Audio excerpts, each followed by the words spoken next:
This video is going to help you reclaim just a little bit of hope for humanity as this cop right here talks about the alarming rise in assaults against police officers. As this guy's talking, we're going to watch, because this was a live feed, we're going to watch what some of the people are saying in the comments section. And spoiler alert, it's going to be very difficult to find anybody who has sympathy for this badged clown and his thin blue line tyrants. And before we start, I want to kind of lay a backdrop for you. I asked Google, how many people do police injure every year in America? It says in the US during a given year, an estimated 1 million civilians, that's what they see us as, civilians and subjects, experience police threat of or use of force, resulting in a conservative estimate of 75,000 non-fatal injuries requiring hospital treatment and 600 to 1,100 deaths. Now, considering the fact that there are only about 670,000 to 800,000 sworn police officers, if it's true that over 1 million people experience injury or threats from police officers every year, that means more people are injured every year by police than there are police. Now let's watch what this guy's saying right here, and let's watch how people are responding as he's expressing grave concern about the alarming rise in assault on police officers. Good morning, Chief John Toombs, Sioux Falls Police Department, here with Sheriff Milstead today just to talk to you about a topic. We have a unique kind of structure within our city where the Sheriff's Office and the Police Department share the same building. Our officers cohabitate in these spaces, use them both, and one of the unique things is that the sheriff and I just get to walk across the hallway to talk to each other about issues. And you guys cohabitate in the same building, or you conspire against the public in the same building? Because there is a difference. Maybe you cohabitate and conspire. I usually walk to his office, but we talk about issues that we're seeing and experiencing and have the availability to kind of give the lay of the land of law enforcement, but also identify things that we think we need to highlight or make sure the public's aware of. And recently we've been talking about a lot of different things, assaults on officers, and one of the things we've been talking about is, the Brandon incident that was well covered where officers were fired upon, the incident last weekend with the Highway Patrol, which I think was covered, but for the sheriff and I was a point of particular focus as we had somebody actively shooting at highway patrolmen and officers as they're fleeing them. And then an incident that took place. Oh no, people were firing at officers? I'm sure everybody in the room is concerned, right? Ryan here says police charge people with assault on an officer when they break their pinky finger, beating somebody into a pulp. So it's hard to take these numbers seriously, and police seriously injure and maim and hospitalize over 50,000 people every year. Well, the conservative estimate, Ryan, is 75,000 people each year go to the hospital because they're seriously injured by cops, and over 1 million people are threatened and injured by cops. But please proceed, Mr. Officer. In Sioux Falls a couple of weeks ago, where one of our officers responding to a call was fired upon by some people in the course of his duties. And again, multiple shots were fired at him. I can't get into details of that just because of some of the details regarding the people involved that we're kind of bound to not give further details. But this brings up a bigger topic and something we've seen over the years that we feel needs to be discussed, which is the rising assaults on officers and the willingness to use violence against officers that we're seeing at an alarming rate.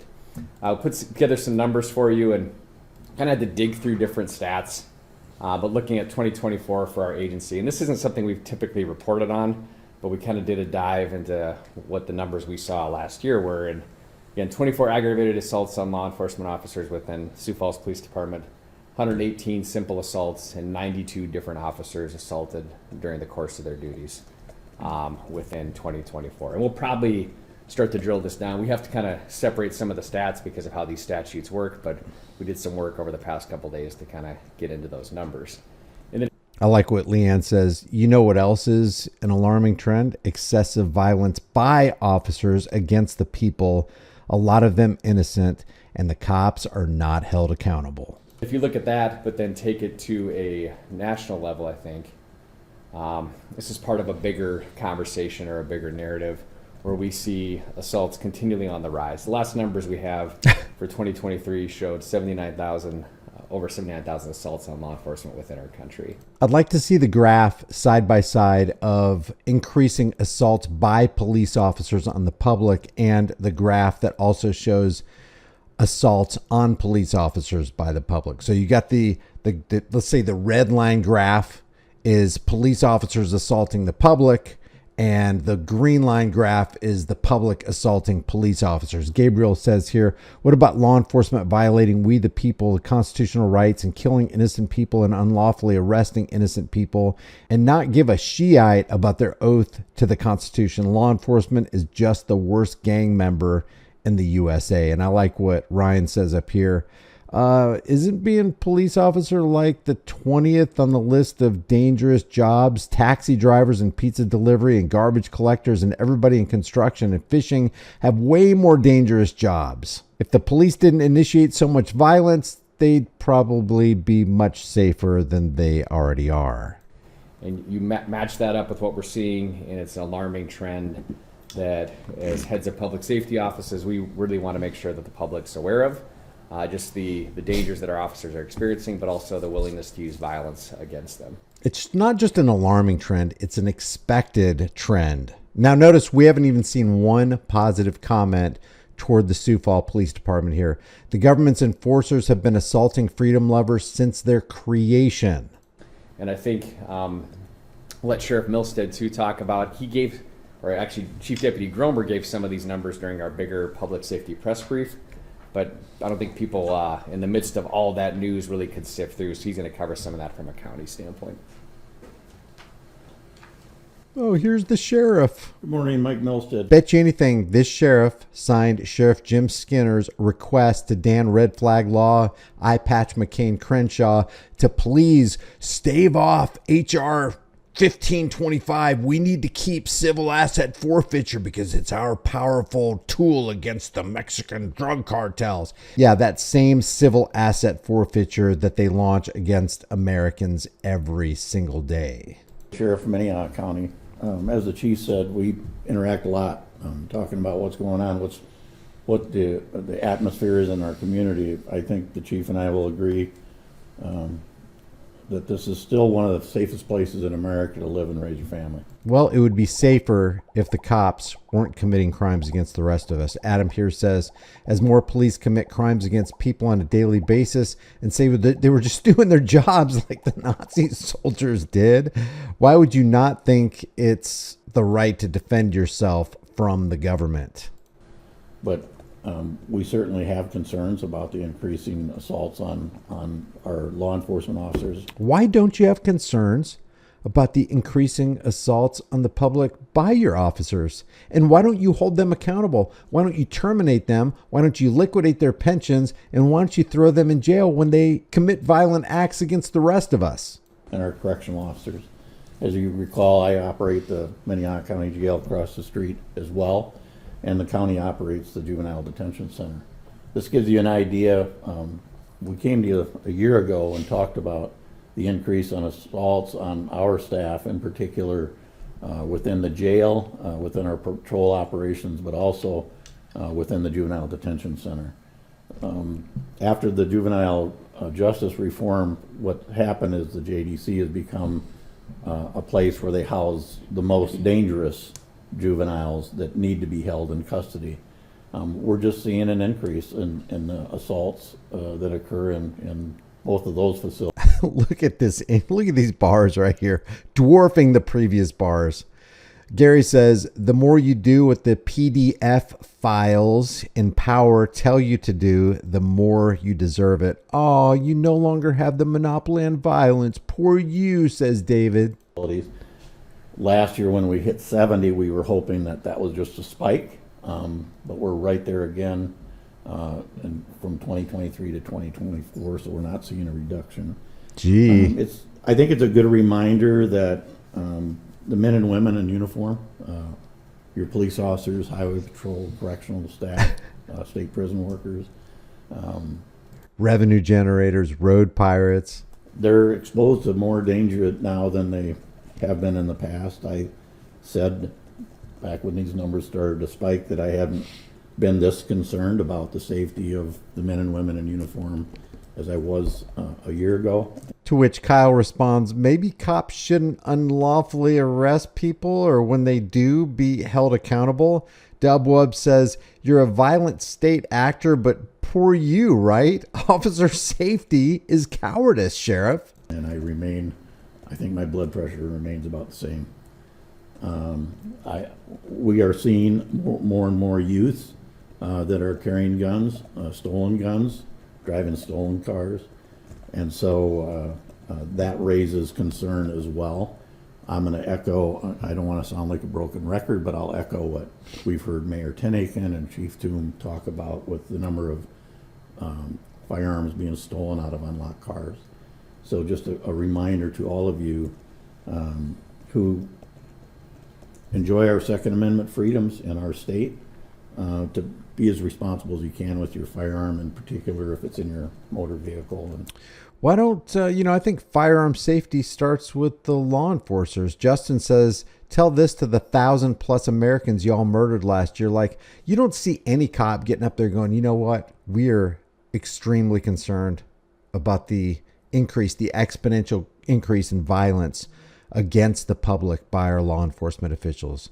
We can cite to you Daniel Shaver, Johnny Wheatcroft, who was mercilessly tased and tortured in front of his family, James Boyd, Philando Castile, Johnny Hurley, the list could just go on. And with Johnny Hurley, he was actually protecting and defending the Arvada Police Department as the officers of Arvada, Colorado, huddled inside their little headquarters because they were too afraid to confront the gunman who had a long rifle and they only had pistols. Well, guess what? Johnny Hurley only had a pistol too, and he took out the gunman who was gunning for cops. And then the cops who were being gunned for gunned down the man who saved them from the gunman.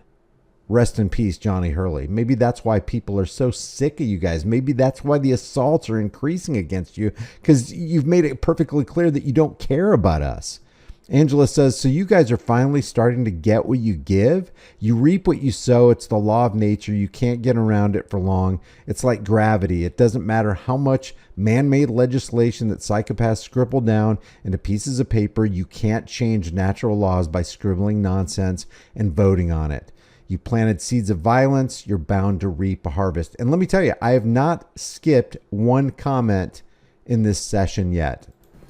lock it up or take it in the house with you, whatever you choose to do.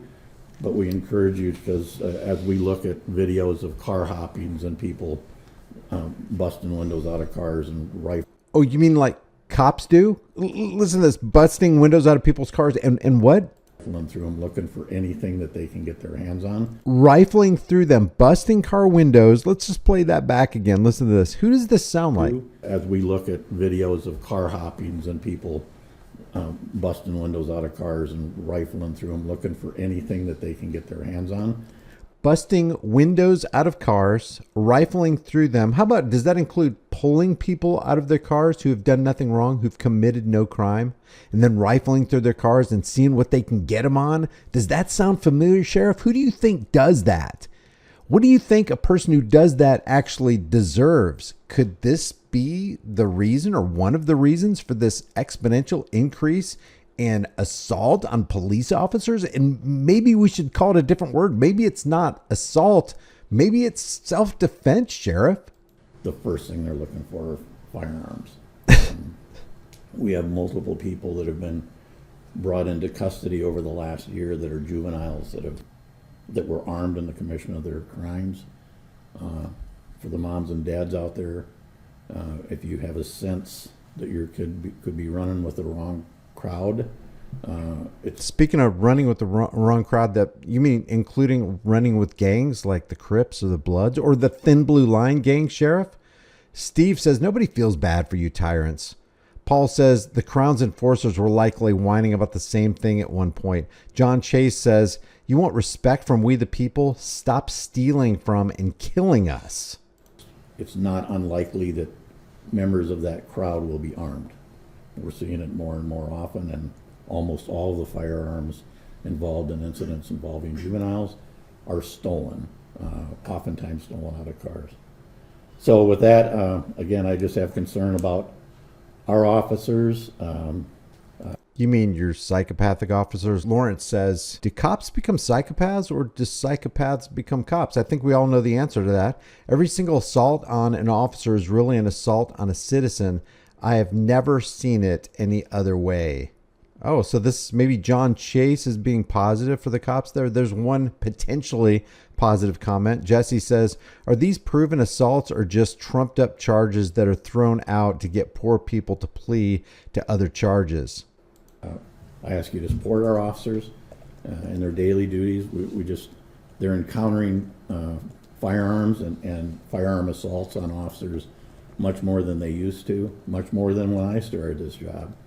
And with that, Chief, I'll pass it back over to you and Sam for your briefing.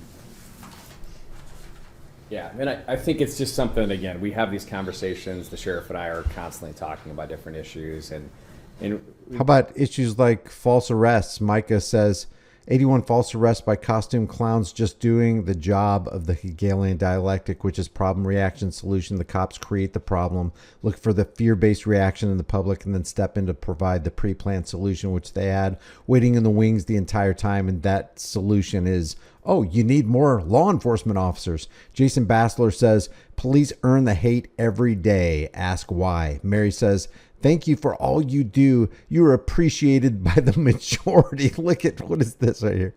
6 laughing hysterically emoji faces and 1 love. So that is the first overtly positive comment. Very interesting. You're always going to get your Mary G. Johnsons in the world though, aren't you?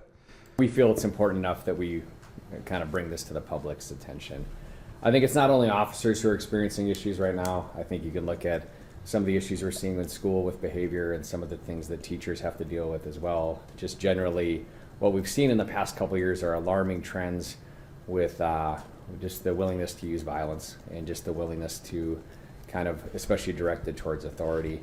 We could get deep into a discussion about what alarming trends on violence toward authority. Well, why wouldn't that be expected when those who abuse their authority initiate violence on the rest of us? Tom says officers have been doing this at an alarming rate for years now with citizens.